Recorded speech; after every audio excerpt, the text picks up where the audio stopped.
Hey, what's going on YouTube? This is Sever7, and today we are checking out the Wixco Wartecs.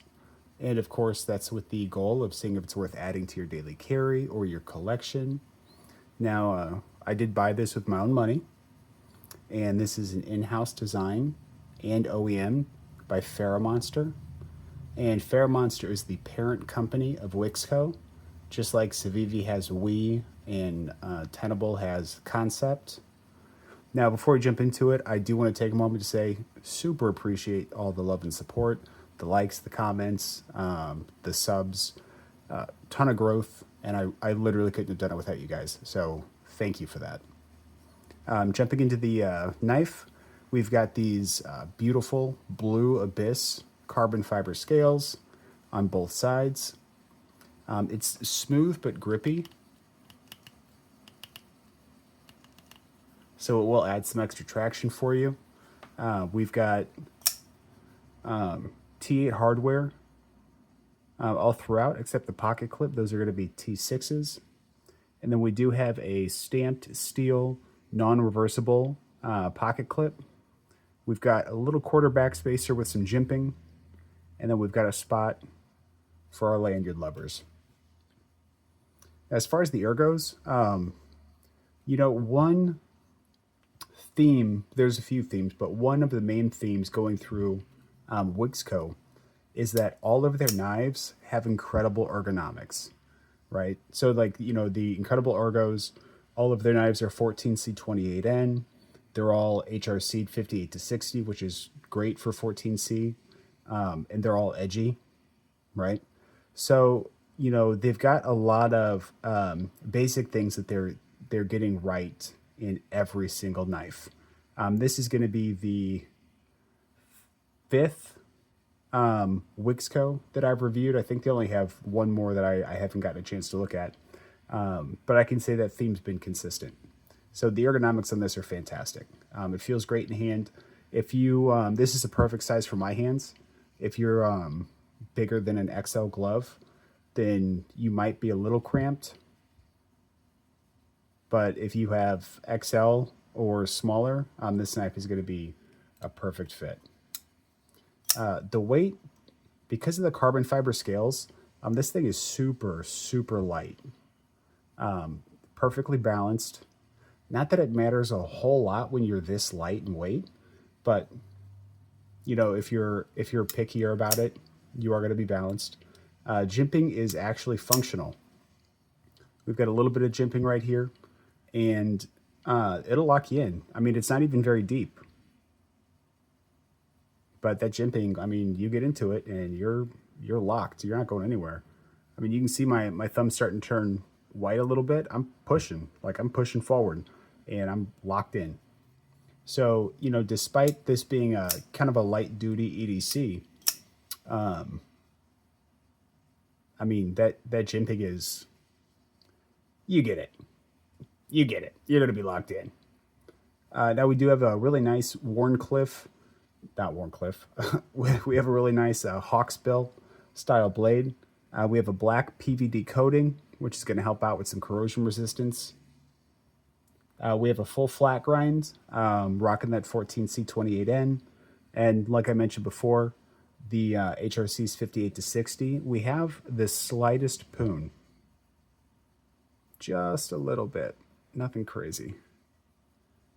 I mean, it's barely there, but it's there. What's cool about this blade shape, because not everyone's a fan of Hawksbill blade shapes, but whenever you go to cut into paper, because of the recurve on this, it's actually going to pull you into the cut. So, if you cut boxes and stuff like that, you'll notice with most regular knives, like a drop point or something like that, or a sheep's foot, you'll pull, and then you'll slowly pull out of the cut.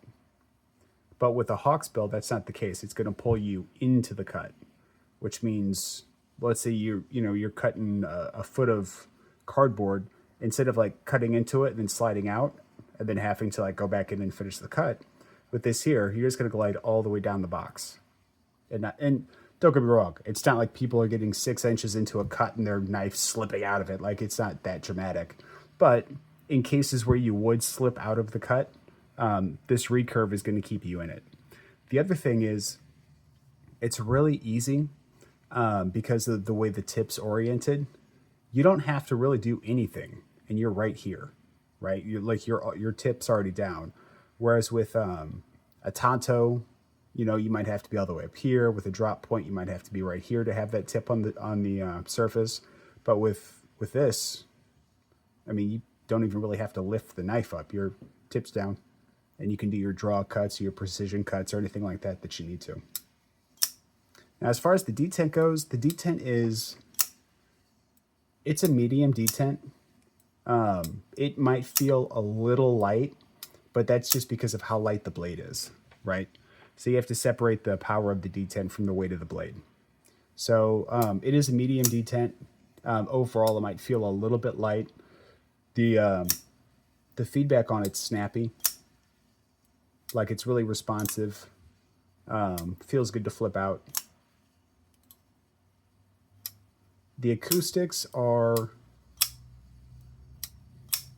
they're a little muffled, right? So I wish this was like a tingier or a higher pitched acoustic, which isn't the end of the world, right? I'm asking a lot. This is, you know, a sub $100 knife, you know, so they can't cram everything in here. But so the acoustics on the way up are fine. Oops. Oh, we have a little bit of double clutch here. So whenever I say double clutch, what I mean is if you don't get out of the way, or if you don't let the blade fall far enough. Okay, so that was far enough. If you don't let the blade fall far enough, we'll go right here. There we go. You're not past the detent ball, which means you're just floating. But to rectify that, all you have to do is, instead of disengaging it up here and then hitting that double clutch, you just disengage it a little bit lower, let the blade drop a little further, and then you can close it. It is going to be a shake shut due to the weight of the blade. This thing's not going to, it's not going to free drop for us.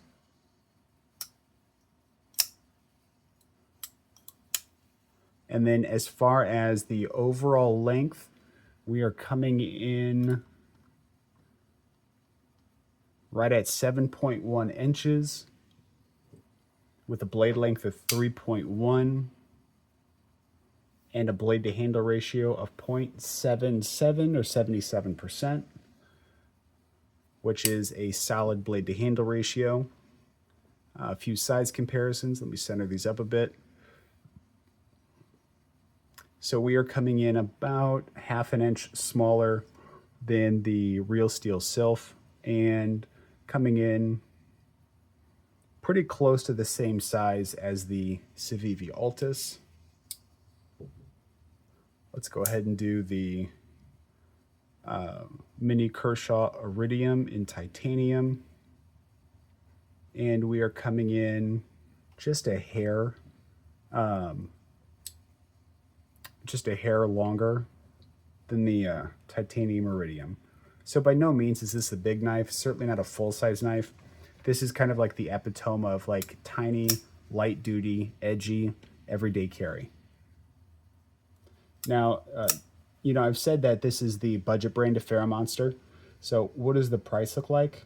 Oh, well, weight is 2.43 ounces. As far as the cost goes, so this version, as it sits, is $97, right? There's a lot of people that are going to say that's not budget. For some people, you know, $97 is near Grail territory, right? And that's perfectly fine. What's important to remember is two things. One, the whole brand is a budget brand, but even within their sub $100 category, they've got different price points for their knives. So there's a version of this knife that is $89, right? And there's a version of it that I believe is like $64. So if you like the general outline of this knife, but you don't want to pay $97, that's totally cool. You've got options. The other thing too is I actually have a discount code. It's S7, so the letter S, the number 7, and it's going to take 10% off the total cost. Which means if you decided to get this version instead of 97 bucks, you're going to be looking at like 88. Or if you opt for the $64 version, then instead of 64 bucks, you're going to be looking at like 58 bucks. You know what I'm saying? So you've got options. Now, me, I went with the most premium version because I wanted to show you guys, what the best of the best look like from this brand. I wanted to, represent them and their product as best as I possibly could. But functionally, there's going to be no difference in the blade steel, the heat treat, the ergonomics. The only thing that you're changing by dropping down and saving an extra 30 bucks is the aesthetic. That's it. And that goes the same for all their knives. Like every knife you've seen me review is going to have the premium version that I got, but it's also going to have a more budget oriented version. It's going to be around that 60-ish dollar mark. So, I mean, it's really a good fit for everyone's budget. And to be honest, at 97 bucks, I think this is a fantastic value. To me, it kind of looks like a budget, what would I say? Null Knives, Raikou? No, Voodoo. To me, it looks like a poor man's Null Knives Voodoo, which is kind of, I mean, that's actually pretty dope. I think it's a super good looking knife. I think the vibrancy of the carbon fiber is ridiculously good looking. And overall, I'm a big fan. I think my only gripe would be I wish the blade was a little heavier so it would fall on its own. And I'm going to say that's about it. And, oh, this actually is the one that has a reversible pocket clip. That's my bad. I just caught that. Like none of their knives are reversible, but this one, for whatever reason, is. So this one is going to be lefty friendly. But other than that, my question for you is this something that you would find in your collection, or would you put this in your daily carry rotation? Whatever the answer is, let me know down in the comments. And if you are interested in this knife, I'm going to have a link in the description. It'll take you right to their product page. And if you find this knife or any other knife there that you want to buy, use my code S7, and that'll take 10% off the top. And then you'll take this very handsome budget knife and make it a little bit more budget friendly. Other than that, I just want to say, guys, I appreciate the love. I appreciate the support. I know I said it once in the beginning, but this has been an amazing journey for me. I'm super humbled by the views, the subs, the support. I mean, it has been crazy, but I love it. I absolutely love it. So that's all I have for you guys. I appreciate it. Thank you so much. And until the next time, peace.